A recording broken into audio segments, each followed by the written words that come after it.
Hello friend, today discuss about lecture number 2. विद्यार्थी मित्रांनो, आज आपण टिग्नॉमेट्रिक फंक्शनमधल्या लेक्चर नंबर 2ला सुरुवात केलेली आहे. याच्या अगोदर आपण टिग्नॉमेट्रिक फंक्शन हा पूर्ण कन्सेप्ट स्टडी केलेला आहे.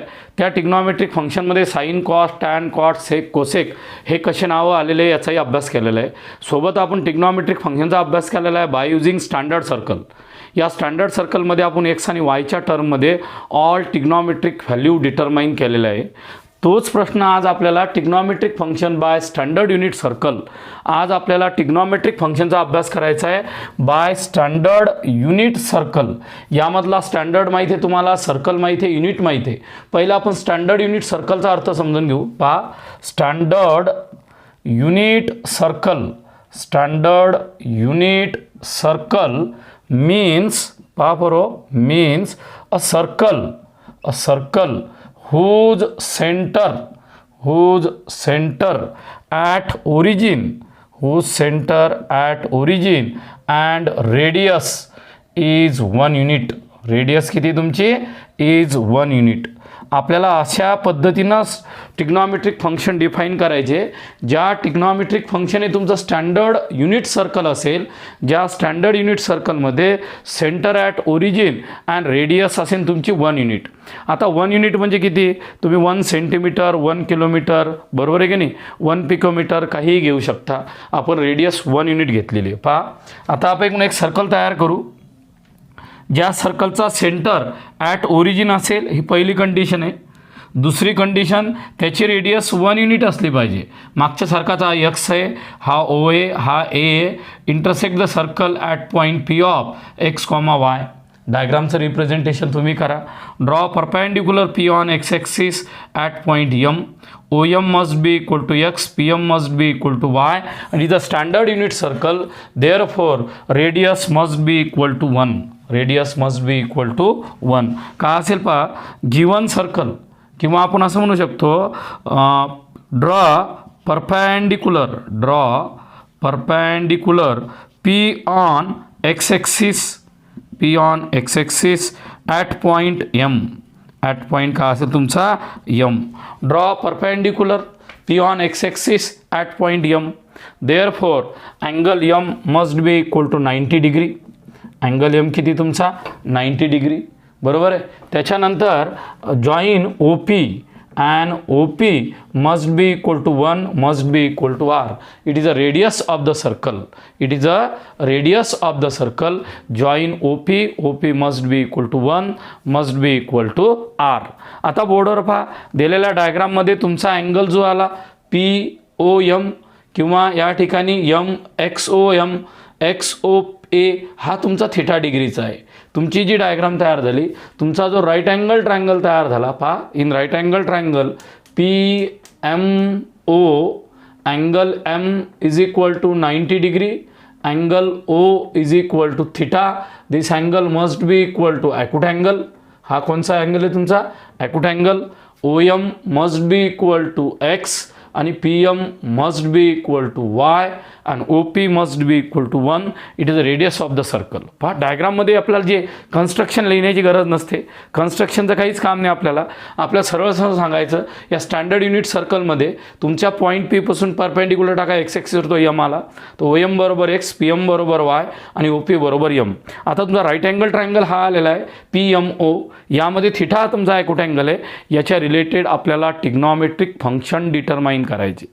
पहिला जो टिग्नॉमेट्रिक फंक्शन आलेला आहे तो कोणाला? पहा, cos theta is equal to adjacent side, शांततेने उत्तर द्या, ॲडजस्टंट साईड अपॉन हायपोटेनियस. तुम्ही जो कॉस थिटा बनवून राहिले त्या कॉस थिटामध्ये ॲडजस्टंट साईड अपॉन हायपोटेनियस. आता ॲडजस्टंट साईड कोण आहे? पहा, तुमची दिलेल्या डायग्राममध्ये ॲडजस्टंट साईड ही ओ एम असेल आणि हायपोटेनियस हा तुमचा ओ पी असेल.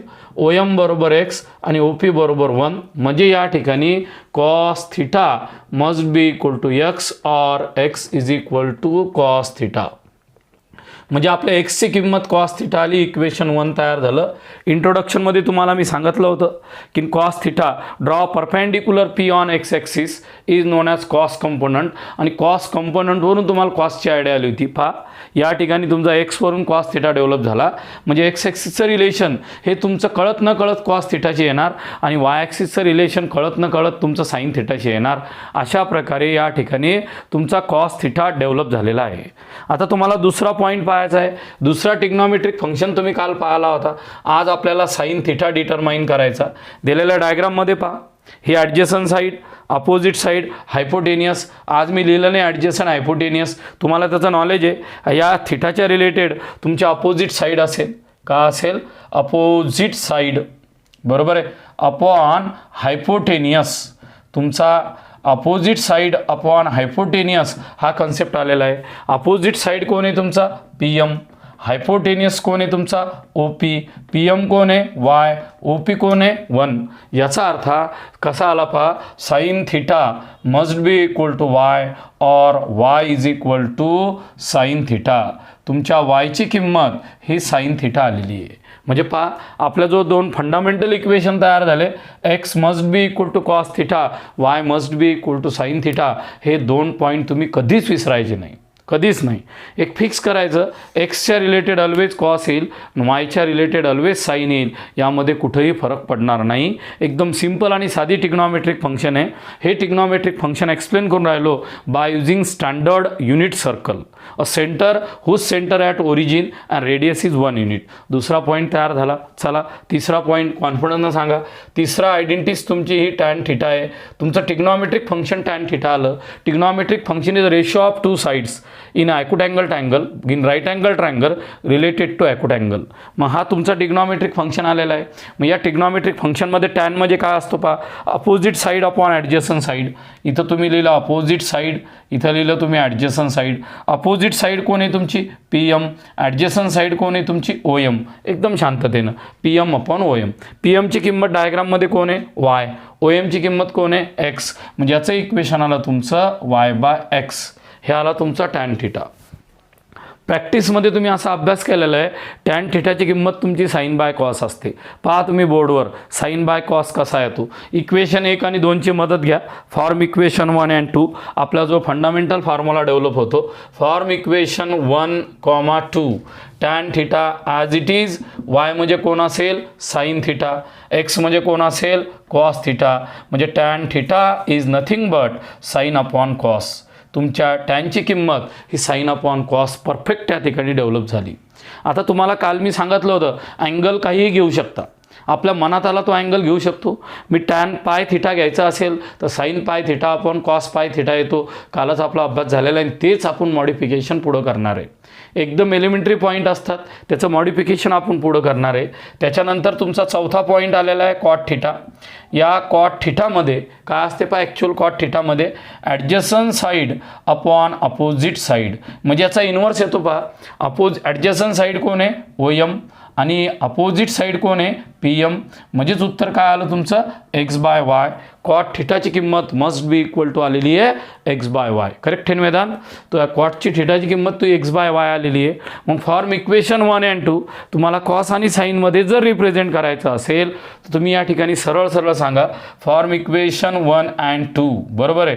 Cot theta is equal to Peter. तुझ्या एक्सची किंमत किती आहे सांग. पीटर सांगतो सर एक्सची किंमत कॉस थिटा आहे. वायची किंमत किती आहे तो सांगतो साईन थिटा आहे. म्हणजे cot theta is nothing but cos upon sine. Cot theta काय आला तुमचा? Cos upon sine. तुम्ही जर त्या ठिकाणी टॅन आणि कॉटचा अभ्यास केलेला असेल तर असं जाणवते पहा. ऑब्झर्वेशन मॅथमध्ये एवढे भारी पाहिजे. टॅन हा साईन बाय कॉस आहे, कॉट हा कॉस बाय साईन आहे. म्हणजे हे दोघं एकमेकाचे इन्व्हर्स तयार झालेले आहे. काय तयार झालेले? इन्व्हर्स. याचा अभ्यास तुम्ही ऑलरेडी कालच्या लेक्चरमध्ये केलेला आहे. नसन केला तर आपण थोडा वेळा डबल रिपीट करू. पण हा तुमचा कॉट तयार झाला. आता तुमचं 5वी आयडेंटिटी झाली. 5व्या आयडेंटिटीजमध्ये सरांनी तुम्हाला शिकवलेलं आहे सेक थिटा. सेक थिटासुद्धा काय? रेशो आहे. रेशो कोणाचा रेशो आहे? तुमच्या 2 साईडचा रेशो असेल. सेक थिटा हा तुमच्या 2 साईडचा रेशो असेल. ज्या सेक थिटामध्ये आपल्याला काय करायचं असते माहिती आहे का? Hypotenuse upon adjacent side. का असतं तुमचा? Hypotenuse upon adjacent side. Hypotenuse कोण आहे? O P. ॲडजसंट साईड कोण आहे? O M. एकदा शांततेने तुमच्या मनाला प्रश्न विचारा. ओ पी बरोबर 1, ओ एम बरोबर एक्स, म्हणजे रेशोच्या टर्ममध्ये तुमचा जो सेक थिटा डेव्हलप झाला तो आला 1/x, बरोबर आहे. हा जर 1/x आलेला असेल तर from equation 1 sec theta as it is 1 as it is what is value of X. तुम्ही सांगता sir X must be equal to cos theta, म्हणजे the value of sec theta must be equal to 1/cos theta or cos theta must be equal to 1/sec theta. कसंही आपली property त्या ठिकाणी develop होते. म्हणजे आपल्या नवीन प्रॉपर्ट्या या ग्रंथामध्ये डेव्हलप झालेल्या आहे, त्याचाच तुम्हाला डिटेलमध्ये अभ्यास करायचा आहे. तुमचा सेक तयार झाला, टॅन तयार झाला, कॉट तयार झाला. आता लास्ट कन्सेप्ट तुम्हाला पाहायचा आहे तो म्हणजे कोसेक थिटा, बरोबर आहे. का असते देशमुख पहा, या ठिकाणी जर मला कोसेक थिटाचा अभ्यास करायचा असेल तर कोसेक थिटा कोण आहे, तुमचा रेशो आहे. कोणाचा रेशो आहे, दोन साईडचा. कोणत्या ट्रायंगलमध्ये, राईट अँगल ट्रायंगलमध्ये. कोणाच्या रिलेटेड, ॲक्यूट अँगलच्या. आता माझ्या जो दोन ॲक्यूट अँगल आहे, एक हा पण ॲक्यूट आहे आणि हा ॲक्यूट आहे, मी याच्या रिलेटेड अभ्यास करत असेल तर हा ॲडजसंट, हा अपोजिट, हा हायपोटेनियस. मी याचा अभ्यास करत असेल तर हा ॲडजसंट, हा अपोजिट, हा हायपोटेनियस. तुम्हाला मी थोडा वर्क देईल त्या ठिकाणी तसे तुम्ही ट्रिग्नॉमेट्रिक फंक्शन रिप्रेझेंट करून पाहायचे आहेत. आता याच्यानंतर कोसेक बरोबर काय आहे तुमचा, हायपो. कोसेक बरोबर हायपो अपॉन, आता काय असेल तुमचा हायपो आल्यानंतर अपोजिट साईड. अपोजिट साईडला तुम्ही ओ एस म्हणता. दिलेल्या डायग्राममध्ये पहा, कोसेक थिटा बरोबर हायपोटेनियस कोण आला, ओ पी, बरोबर आहे. अपोजिट साईड कोण आली तुमची, पी एम. आता याच्या किमती सबस्टिट्यूट करा. इथं आला 1/y, म्हणजे cosec theta is nothing but 1/y. Form equation 2 cosec theta is nothing but 1/sin theta और sin theta is nothing but 1/ cosec theta. अशा प्रकारे तुम्ही 6 ट्रिग्नॉमेट्रिक फंक्शनचा अभ्यास केलेला आहे bye using standard unit circle. Bye using standard unit circle. या standard unit सर्कलमध्ये डायग्राम काढायची. फक्त एक कंडिशन आहे, सेंटरला ओरिजिन घ्यायचा आणि रेडियस 1 युनिट म्हणजे 1 सेंटीमीटर, 1 मीटर, 1 किलोमीटर काही जरी घेतलं तरी तुम्हाला काही प्रॉब्लेम येणार नाही. पहा बरं एकदा रिव्हिजन करतो मी. तुमची डायग्राम तुमच्या डोळ्यासमोर आहे. हां, ओ एम आहे adjacent, P M opposite, O P बरोबर hypotenuse, cos, sine, tan, cot, sec, cosec तयार झाला. कळत न कळत तुम्हाला आयडेंटिटी सांगतो पहा. Tan into cot must be equal to 1, sec into cos must be equal to 1, cosec into sine must be equal to 1. अशा प्रकारे आपण या स्टँडर्ड ट्रिग्नॉमेट्रिक फंक्शनचा अभ्यास या ठिकाणी केलेला आहे. यामध्ये आपण ट्रिग्नॉमेट्रिक फंक्शन एक्सप्लेन केले bye using standard unit circle. सरळ एक्सची किंमत कॉस एवढी येते आणि वायची किंमत ही तुमची साईन एवढी येते. मित्रांनो, आता आपण जे स्टँडर्ड युनिट सर्कलच्या बेसिसनं ट्रिग्नॉमेट्रिक फंक्शनचा अभ्यास केलेला आहे त्याच्यावरच्या आपल्याला काही इम्पॉर्टंट नोट्स किंवा पॉईंट डेव्हलप करायचे, ज्या पॉईंटचं काम आपल्याला भविष्यात पडत असते. पहा, पहिली नोट दिली इन अबोव डायग्राम. आत्ता तुम्ही जी डायग्राम काढली त्या डायग्राममध्ये in triangle P M O it is a right angle triangle at point M, बरोबर आहे का. It is a right angle triangle at point M, बरोबर आहे. Therefore by theorem, Pythagoras theorem, O P square is equal to O M square plus P M square. O P must be equal to 1चा square. O M बरोबर काय आहे तुमचा एक्सचा square, P M बरोबर तुमचा वायचा स्क्वेअर. म्हणजे दिलेल्या इक्वेशनमध्ये X square plus Y square is equal to 1 हे स्टँडर्ड युनिट सर्कल तयार झालेलं आहे.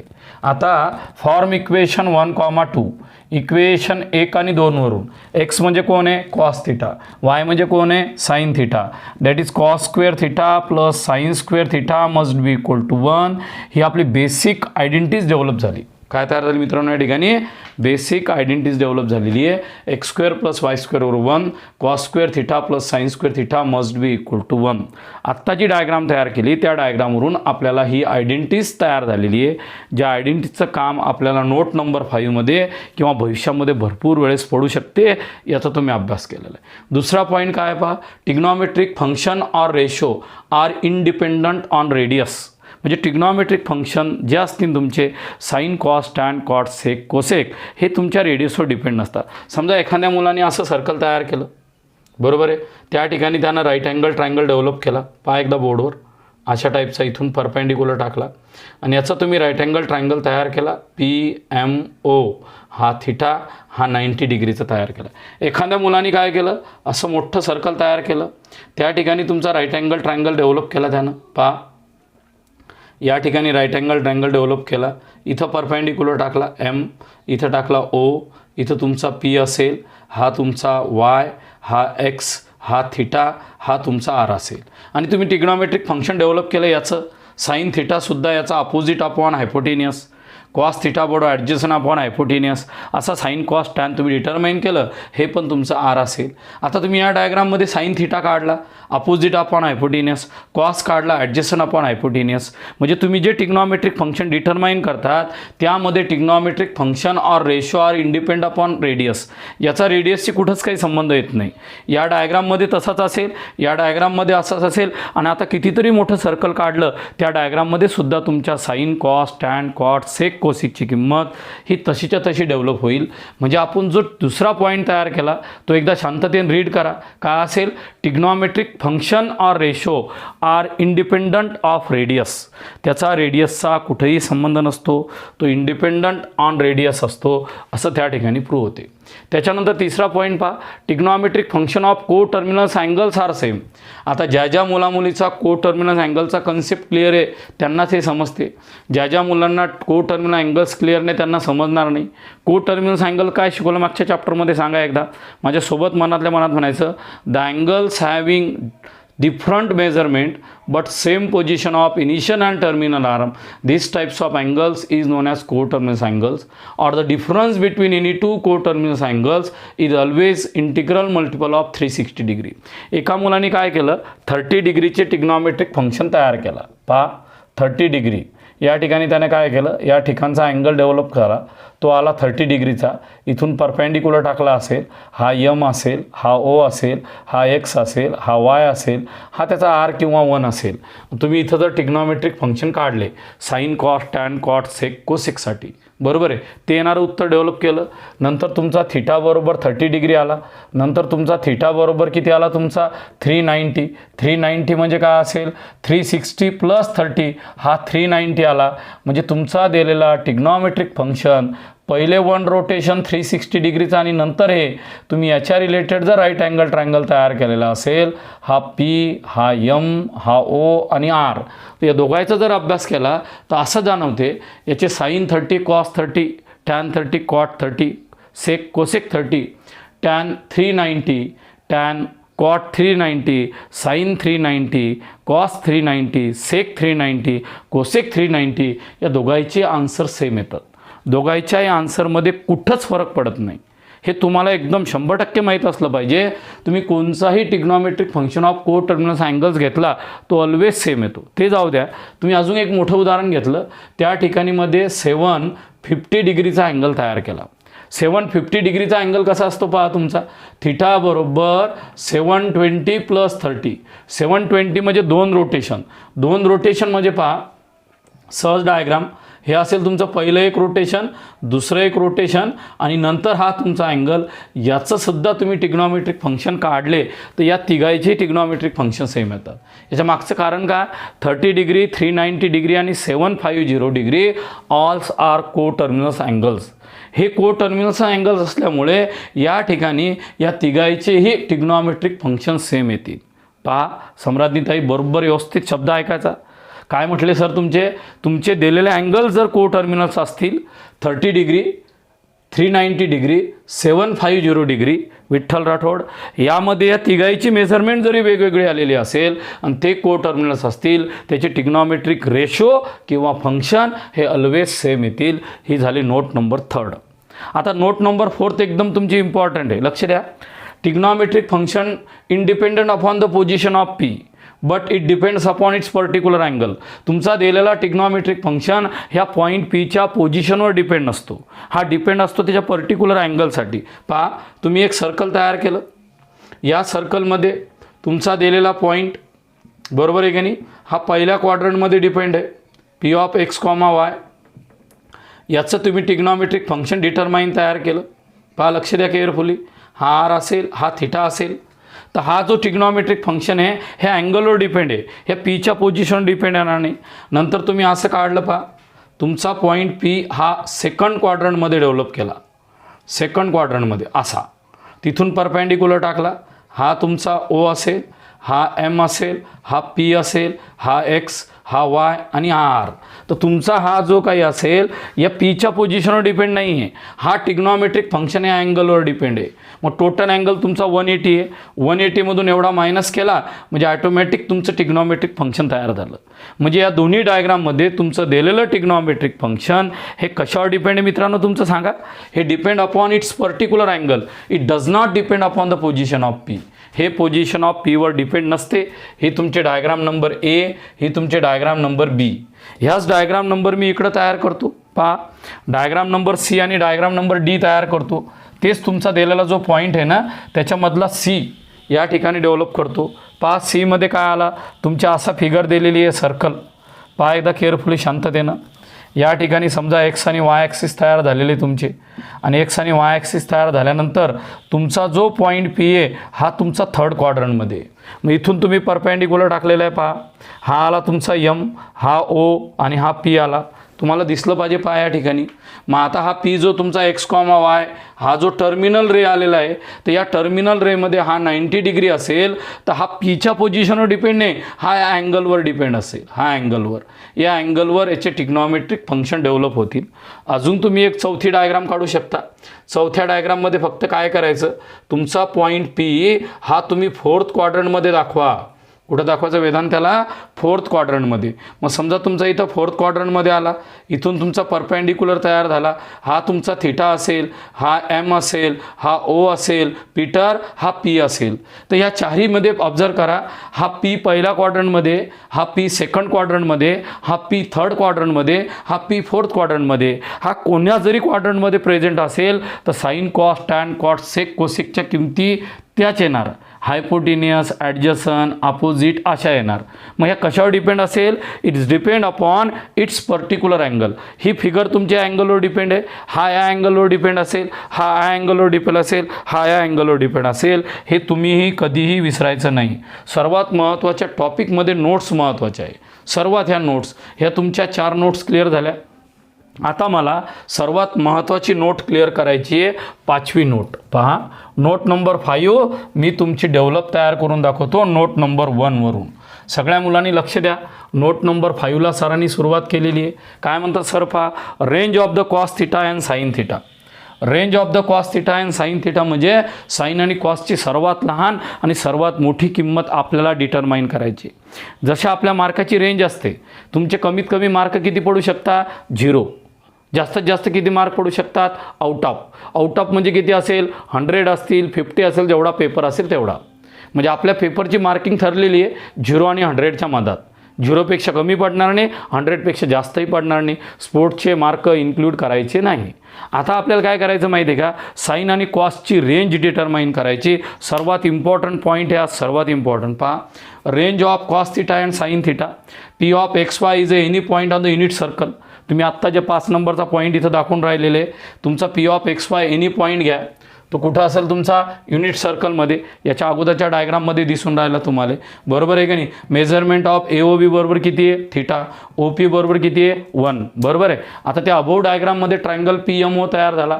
अँगल यम तुमचा 90 डिग्रीवाला आहे. मग सांगा डायग्राममध्ये OP square is equal to OM square plus PM square. OP square म्हणजे कोण आहे, 1. म्हणजे X square plus Y square बरोबर किती आला तुमचा, 1. म्हणजे या ठिकाणी एक्स स्क्वेअर प्लस वाय स्क्वेअरची किंमत 1 आली. दोघांच्या ॲडिशनपासून 1 डेव्हलप झाला. म्हणजे जर तुमच्या वायची किंमत जर 0 आली तर एक्स स्क्वेअरची किंमत लेस दॅन ऑर इक्वल टू 1 येईल. जर तुमच्या एक्सची किंमत 0 आली तर वाय स्क्वेअर तुमचा लेस दॅन ऑर इक्वल टू 1 येईल. ही गोष्ट तुम्ही विसरू नका. केअरफुली बोर्डवर पहा. X square plus Y square बरोबर 1 आहे. दोघांच्या कॉम्बिनेशन 1 होते. म्हणजे वाय बरोबर 0 असेल तर एक्स स्क्वेअरची किंमत 1 म्हणजे एक्सची किंमत 1 एवढी येईल किंवा 1पेक्षा लहान येईल. म्हणजे या आयडेंटिटीजवरून X square less than or equal to 1, Y square less than or equal to 1 म्हणजे क्लिअरली इंडिकेट दॅट काय करतात पहा, या 2 क्वांटिटीवरून X comma Y greater than or equal to -1 less than or equal to +1. म्हणजे एक्स आणि वायची किंमत ही तुमची greater than or equal to -1 येणार आणि less than or equal to तुमची +1 येणार. म्हणजे याचा अर्थ एक्स बरोबर कोण आहे सांगा तुम्ही. एक्स बरोबर सांग रिपीटर किती आहे कॉस थिटा. वाय बरोबर कोण आहे Deshmukh sine theta. Rathod Y बरोबर कोण आहे तुमचा साईन थिटा. सगळेच विद्यार्थी पहा एक्स आणि वायच्या किमती आपल्याला डिटरमाइन जर करायच्या असेल तर यामध्ये एक्स बरोबर कॉस थिटा आहे, वाय बरोबर साईन थिटा आहे. म्हणजे cos theta comma sine theta greater than or equal to -1 less than or equal to +1. म्हणजे शॉर्टमध्ये आपण असं म्हणतो cos theta greater than or equal to -1 less than or equal to +1, sine theta greater than or equal to -1 less than or equal to +1. म्हणजे या ठिकाणी sine आणि कॉसची boundary develop झाली. काय बाउंड्री डेव्हलप झाली. कॉस थिटाची सर्वात लहान किंमत -1, सर्वात मोठी किंमत +1. तशी साईन थिटाची -1 आणि +1. म्हणजे तुमच्या ट्रिग्नॉमेट्रिक फंक्शनमध्ये जगातला कोणताही अँगल आला 0 पासून इन्फिनिटीपर्यंत कोणताही अँगल घेतला त्याची येणारी व्हॅल्यू -1 आणि 1च्या मधात येईल. जर गलतीन कोणी तुम्हाला म्हटलं साईन थिटा बरोबर 2 असेल तर असं जगात शक्यच होणार नाही आहे. कोणताही अँगल असेल तर sine theta lies between -1 to 1, cos theta lies between -1 to 1. म्हणजे range of sine and cos lies between -1 and 1. म्हणजे तुमच्या साईन आणि कॉस थिटाची किंमत ही तुमची -1 आणि 1च्या मधात येईल. म्हणजे साईन आणि कॉस हा तुमचा लाईज बिटवीन -1 to 1. अशा प्रकारे पूर्ण नोट्स तुम्हाला या ठिकाणी समजून सांगितलेले आहे.